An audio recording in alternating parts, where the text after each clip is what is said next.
O advogado Manuel Nobre Correia junta-se a nós em estúdio para uma análise a este processo. Boa noite, seja muito bem-vindo. Tal como já referimos, todos os arguidos foram libertados. As medidas de coação foram bem mais leves do que aquelas pedidas pelo Ministério Público. Ficou surpreendido? Como é que se explica isto? Bem, não, porque de facto isto apenas representa, até fiquei muito satisfeito pelo facto de ter existido um juiz de garantias que pelos vistos exerceu a sua função. Juiz de garantias porquê? Porque ao juiz de instrução criminal não compete fazer uma apreciação do processo, mas tão somente verificar se existem duas coisas. Primeiro, fortes indícios da prática de um ilícito penal, por um lado, e por outro lado, se existem os perigos que se pretendem acautelar com as medidas de coação, os chamados perigos de fuga, de continuação da atividade criminosa, de perturbação do inquérito, de perturbação da ordem pública. E neste caso não há?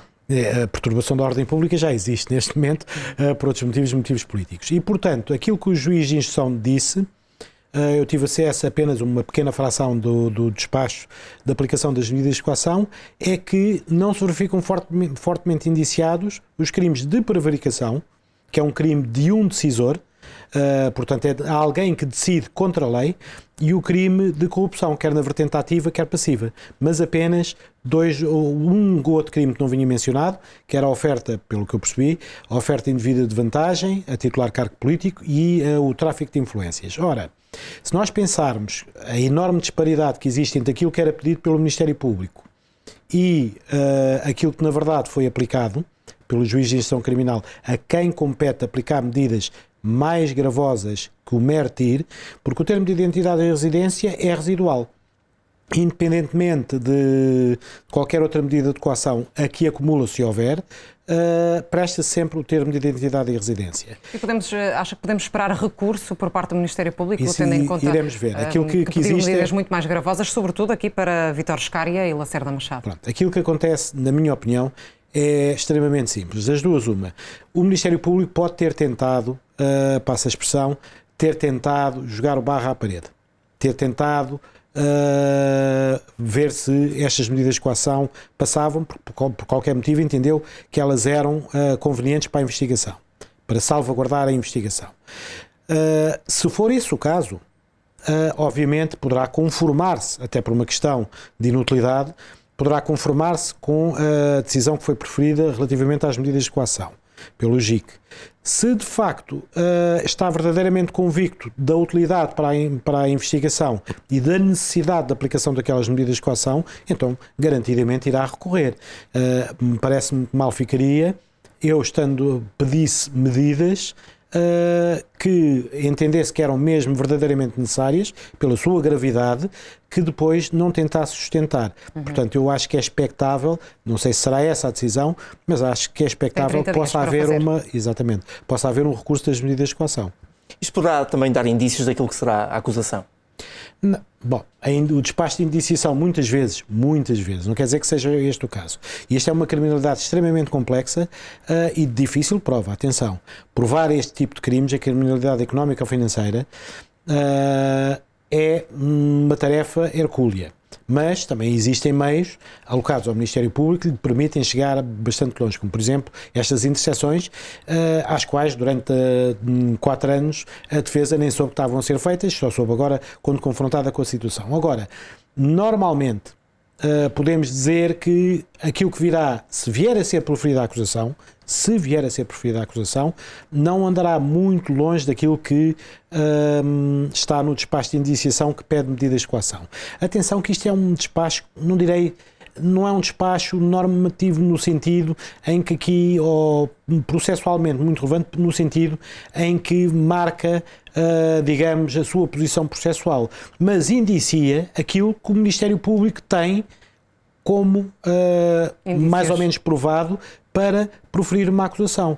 Portanto, nós podemos dizer que determinados indícios, se não são considerados do ponto de vista de um juiz de instrução, não são validados judicialmente, evidentemente que das duas uma, ou são descobertas provas muito mais consistentes do que aquelas que não foram julgadas suficientes pelo juiz de instrução, ou então o Ministério Público tem que começar a pensar se irá proferir acusação relativamente a estes factos, julgados não fortemente indiciados para a aplicação de medidas de coação mais graves. Tendo em conta aquilo que foi a decisão do juiz de instrução criminal hoje e as várias vozes que já têm vindo ao público a fazer este pedido, justificaria-se o Ministério Público vir dar explicações, a PGR vir dar explicações ao país sobre este processo que acabou por culminar na queda de um governo? Sim. Bom, vamos lá ver uma coisa. A queda do governo dá-se por uma demissão de um primeiro-ministro que entende que, existindo o seu nome envolvido e sendo por esse motivo, por ter sido envolvido e ser aberto um inquérito que irá averiguar se existem ou não existem indícios da prática de algum ilícito criminal, obviamente que a queda do governo se deriva disso e não propriamente das medidas de coação que estavam a ser pedidas. Aquilo que eu entendo é que, relativamente à comunicação, não é possível continuar a manter a nossa postura, a nossa juristas que intervimos no Tribunal, o meio forense, não pode estar, de facto, num pedestal inacessível à maior parte das pessoas. Há um interesse renovado, não só um foco mediático grande, como um interesse da parte do público em geral por este tipo de questões, sobretudo quando envolvem os governantes, o que é natural. E, portanto, tem que haver mais transparência, mais abertura da parte da Justiça. Foi ao abrigo dessa nova postura da Justiça que a senhora Procuradora-Geral da República, que representa o Ministério Público, não é ela que é responsável pela investigação, mas será hierarquicamente a responsável máxima. E é a cara do Ministério Público. E apesar da sua descrição que lhe é reconhecida, a doutora Lucília Gago entendeu que era necessário, porque necessariamente terá que autorizar essa interação com o público e a comunicação, entendeu que era necessário fazer uma nota de imprensa. E depois, perante o rumor que foi criado, entendeu que era necessário esclarecer um ponto dessa nota de imprensa, fazendo um aditamento a essa nota de imprensa. Neste momento, e isto é a minha opinião, tendo em conta aquilo que eu qualificaria com algum revés da parte do Ministério Público relativamente à investigação que está a levar a cabo, eu apenas diria uma única coisa, que é se vou ou não recorrer desta decisão. E não teceria qualquer tipo de comentários. Primeiro, não lhes é permitido ao Ministério Público ir comentar qualquer tipo de decisão. Já lhes é perfeitamente lícito fazer um comunicado a dizer: não me conformo com esta decisão, estou convencido daquilo que eu pedi era o que era necessário neste momento e, portanto, vou recorrer. Ou então, não recorro. Por uma questão de estratégia, não recorro. Mas ir mais além do que isso era incompreensível. E, na minha opinião, porquê? Porque apenas iria causar mais ruído.